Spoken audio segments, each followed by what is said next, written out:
So let's start constructing our Hamiltonian for the hydrogen atom.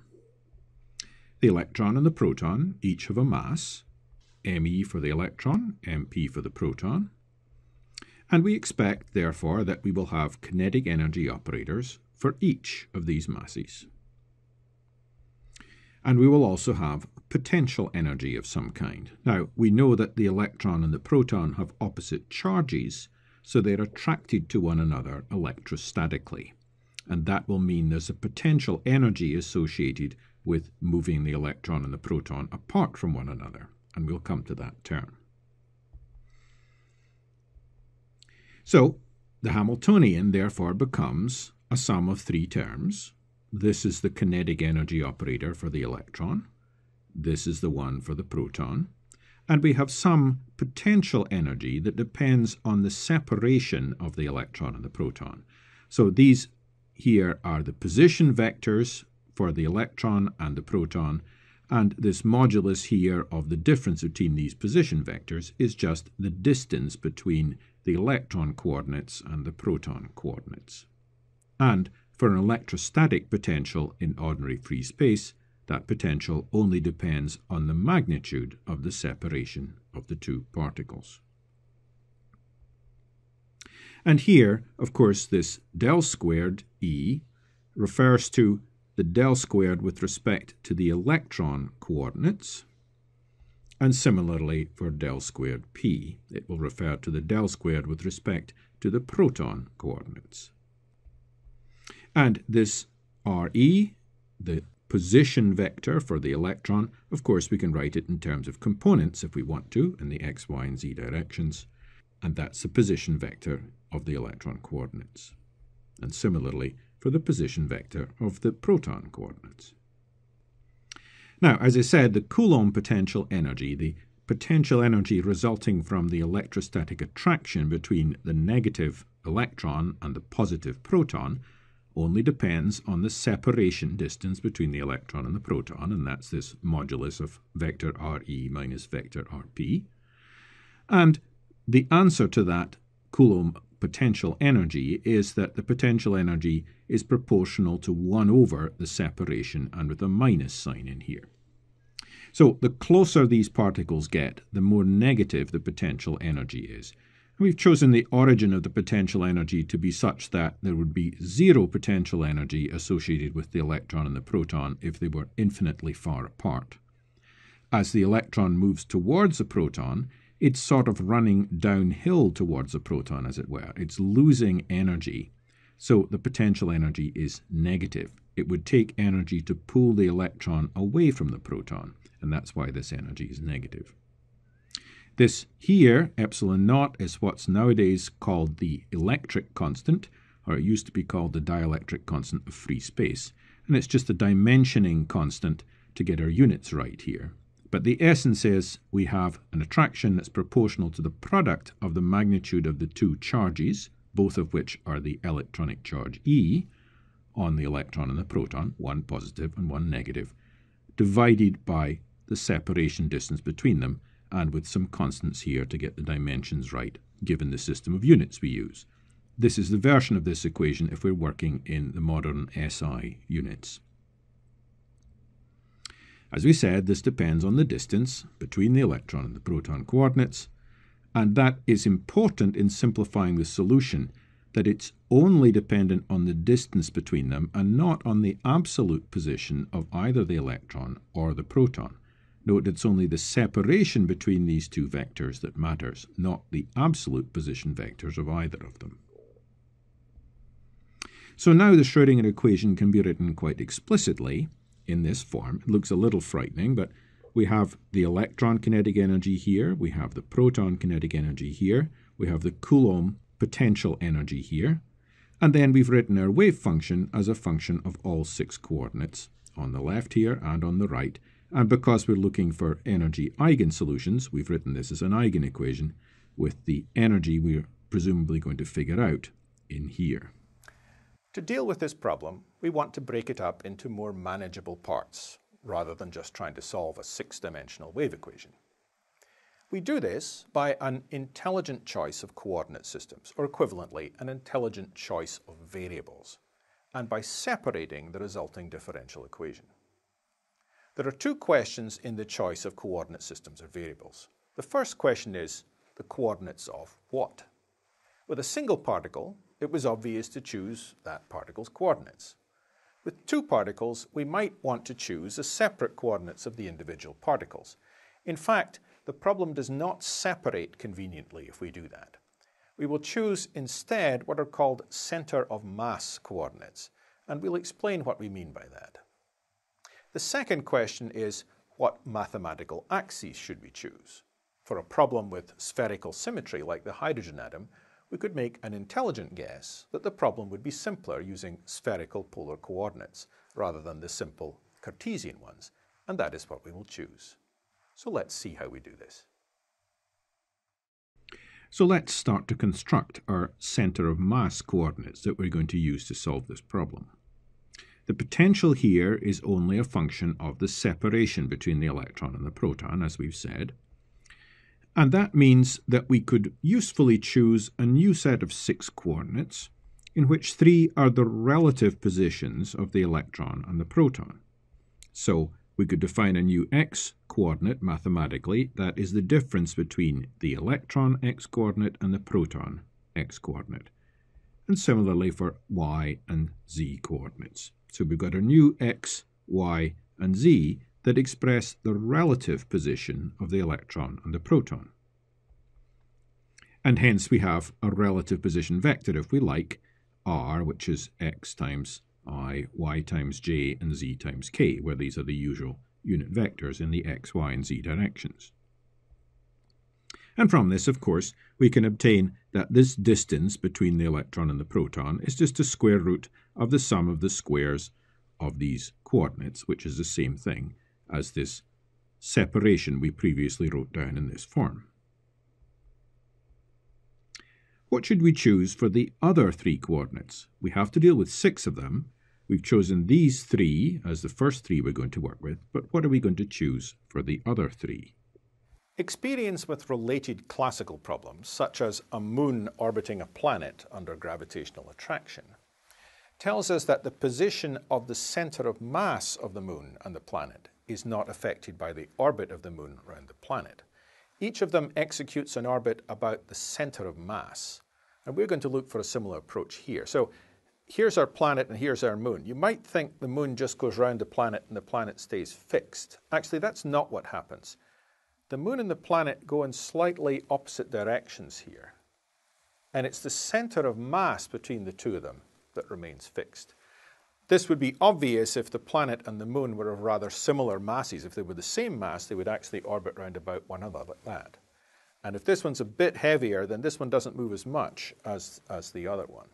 But that's the way that we get orbits round about planets by moons. It's actually an orbit round about the center of mass of the two of them. Well, we're going to look at the position, capital vector R here, of the center of mass of 2 masses.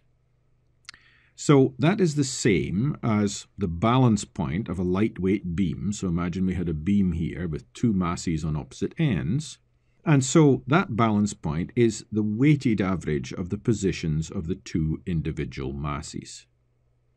So somewhere between one end of the beam and the other, we choose the fulcrum, if you like, the balance point, and how far along we choose it depends on how heavy the masses are in the 2 ends.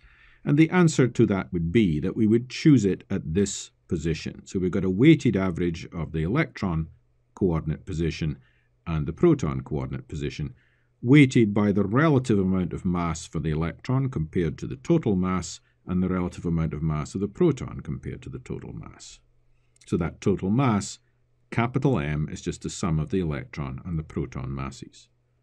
So we're going to try to construct our problem with this as the other set of 3 coordinates, the components of this vector capital R, which we believe represents mathematically the position of what we call the center of mass of these 2 masses. So now we're going to construct the differential operators we need, and we're going to construct them in terms of these coordinates that we've now chosen. So we've got capital R, which we call capital X times the unit vector in the x direction, plus capital Y times the unit vector in the y direction, plus capital Z times the unit vector in the z direction. And our new coordinates then in the x direction are this x, which is now just the x component of that vector, now explicitly written out. And in the x direction for the relative position coordinate, this little x, which, as before, is the separation of the electron and proton x coordinates. And we'll have similar versions for the y and z directions. So we've got little x's and little y's and little z's referring to the relative position, and capital X's, capital Y's, and capital Z's referring to the center of mass position of the electron and the proton. Well, now we're going to use the standard method that we can use to change partial derivatives to new coordinates. And for this system, this equation looks a little bit daunting, but it's straightforward. And here we're also fully notating the variables that we hold constant, just to make everything as clear as possible. And we're going to do this first for the first derivatives in the x direction. So now the derivative with respect to the electron position with the proton position held constant, we could formally write in the following expression here. And this is a standard expression for changing from one coordinate system to another. So we have d by d capital X with little x held constant multiplied by d capital X by d xe at xp held constant, and similarly for the little x. As I say, if this expression looks a little daunting, please do check it out in the mathematics reference we have, the background materials, to see how it is one comes up with an expression like this. But this is a standard expression used to change coordinate systems for derivatives. Now, d capital X by d xe, you can check that out. You'll find that's just me, the little m, e over capital M. If you look back at the formula that we had for what capital X is in terms of xe and xp. And similarly over here, d little x by d xe, well, that just turns out to be d by dx here with capital X held constant. Again, you can look at the expression we had for little x in terms of xe and xp, and you would evaluate this derivative rather simply as just 1. So, where formerly we had d by dxe at constant xp, that is the same thing as this expression here, which is in terms of partial derivatives with respect to capital X, the center of mass position, and with respect to little x, which is the relative position coordinate.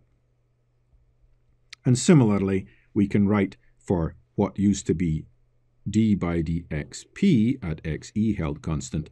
We work through similar algebra, and we'll get basically the same result here, although now d little x by dxp is minus 1 because little x was xe minus xp. So we've got two expressions that enables us to change from our old way of writing first derivatives to our new way on our new coordinate system. The second derivatives are just a bit more complicated. We have to do the same thing again. And if we work through that, of course, d2 by dxe squared at xp held constant is, of course, by definition, d by dxe at xp held constant of d by dxe at xp held constant. And that, of course, we know what that is. We just worked that out. So we do the derivative again here, and the result of that is all of this expression over here. And we need to work that through, substituting for d by dxe at xp held constant in both of these terms here. We know how to do that. We just work that out. And if we multiply that all together, we get this expression here. Again, a little daunting, but it's straightforward. And now all our partial derivatives on the right-hand side are in terms of little x and big X, with little x or big X held constant appropriately. And similarly, we can work out the second derivative with respect to xp, again at xe held constant. And this is almost the same, but there's a minus sign left over in here that we get from the derivative with respect to xp instead of the derivative with respect to xe. So from this point on, we're not going to explicitly state which variables are held constant. We'll take that as being obvious from now on. Hence, what we have is if we take 1 over me times d2 by dxe squared plus 1 over mp times d2 by dxp squared, adding all these terms together from the previous view graph, we get this expression here. And we can simplify that a little further because me plus mh is just the total mass, capital M, so that cancels out with one of these m's on the bottom line. And we choose to write this object here, 1 over me plus 1 over mp, as 1 over mu. And that mu is something we like to call the reduced mass. And 1 over mu, as we said, is 1 over me plus 1 over mp.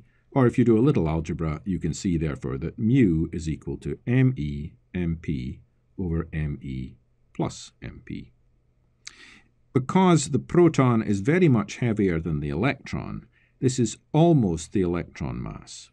The bottom line is just a little bigger than the proton mass, and hence it almost cancels with that proton mass on the top line. But we end up with something that is slightly smaller than the electron mass. We can do the same kind of relations here for each of the different Cartesian directions.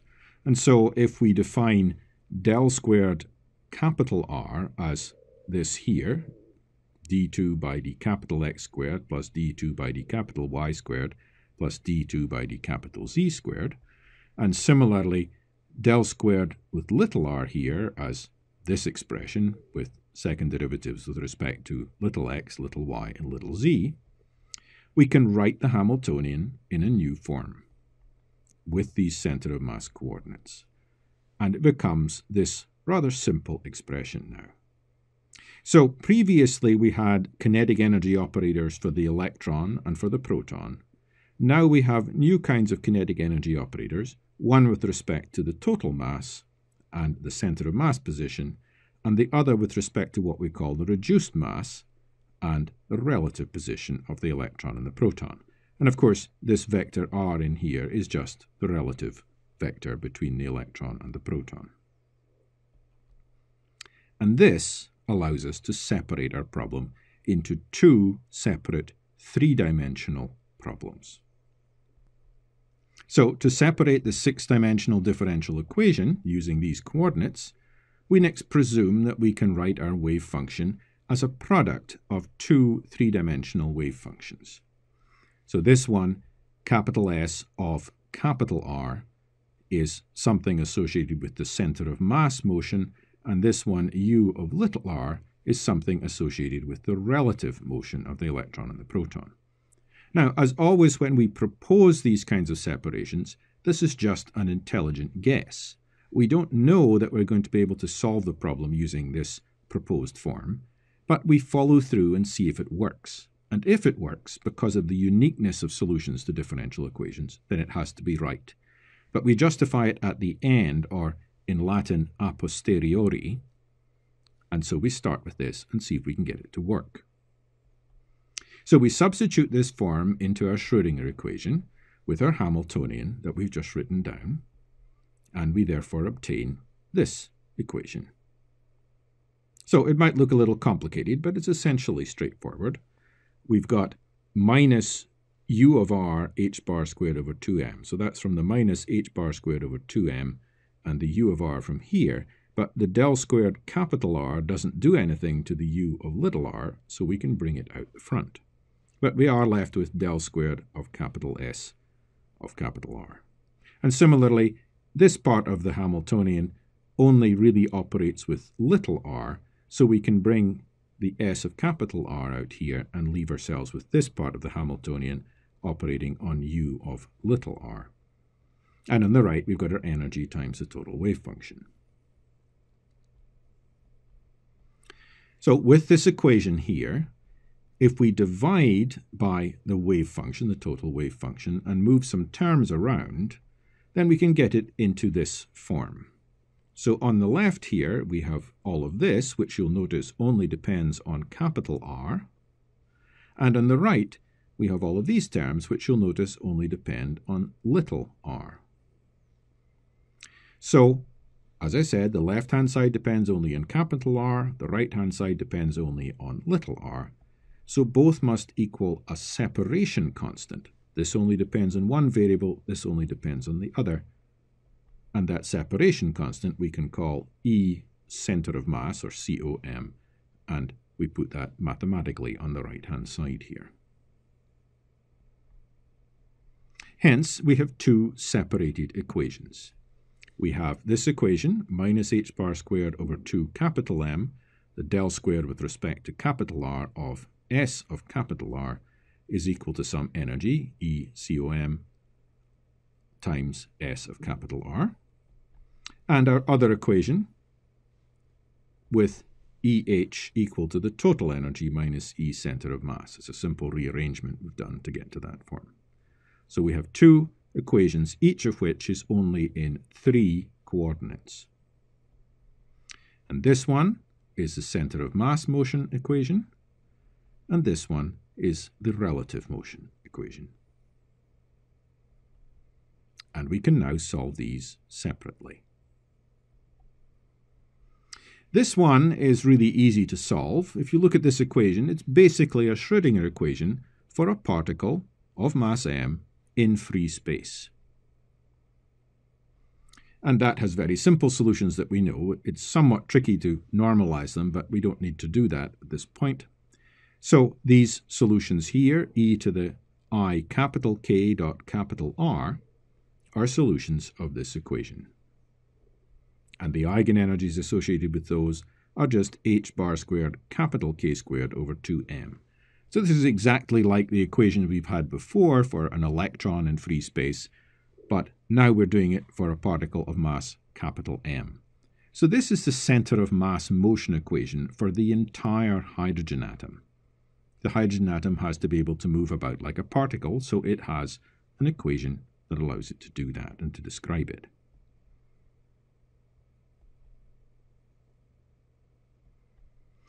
The relative motion equation corresponds to what we will now start to call the internal relative motion of the electron and proton inside the hydrogen atom, to distinguish it from the center of mass motion. And it will give us what we could call the internal states of the hydrogen atom, as opposed to the ones just from the hydrogen atom moving through space. And these internal states are the ones we think of as the orbitals and the energies of a hydrogen atom itself.